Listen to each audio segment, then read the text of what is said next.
របៀបបង្កើត Gmail សម្រាប់យកទៅបង្កើត Channel YouTube តោះចាប់ផ្ដើមទាំងអស់គ្នាជាមួយខ្ញុំចូលកាន់ browser ណាមួយដូចជា Chrome បន្ទាប់មកចូល Google ហើយវាយ Gmail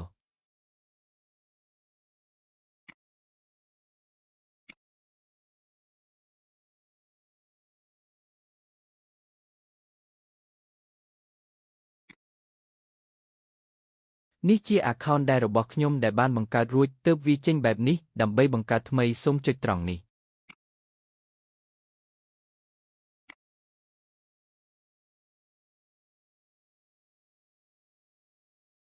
យកពាក្យ create account ហើយយកពាក្យ for my personal use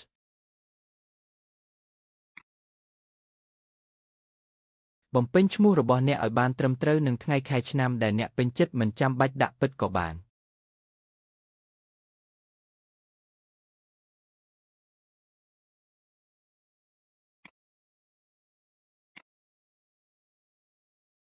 បំពេញឆ្នាំរបស់អ្នកកុំឲ្យក្រោមអាយុ18ឆ្នាំយ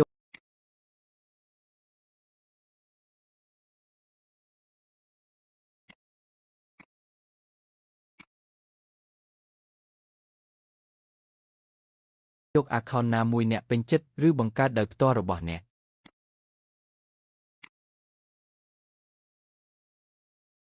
កំណត់លេខសម្ងាត់របស់អ្នកឲ្យបានត្រឹមត្រូវដូចគ្នាតាំងពី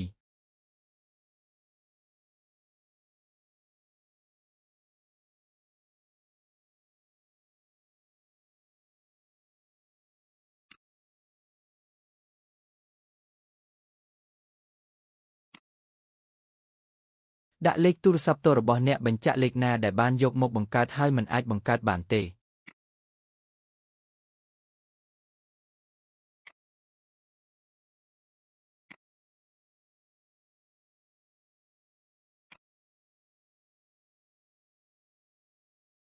សូមយកលេខសម្ងាត់នៅក្នុងប្រអប់សារទូរស័ព្ទតរបស់អ្នកមកបំពេញ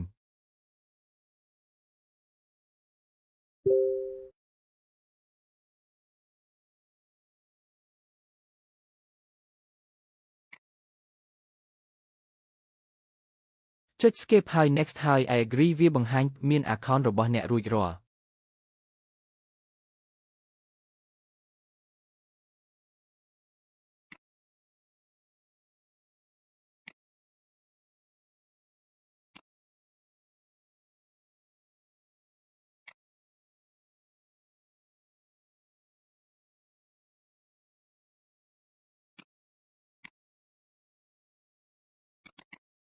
យក mail ដើម្បីបង្កើត channel YouTube ទៅកាន់ website YouTube រួចវាបង្ហាញថា Gmail របស់អ្នកបានចូល link YouTube រួចហើយ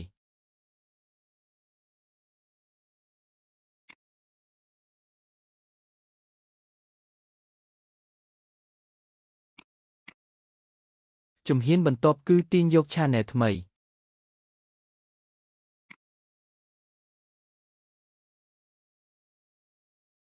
ដាក់ឈ្មោះ channel ដែលអ្នកពេញចិត្តបន្ទាប់មកចុច create channel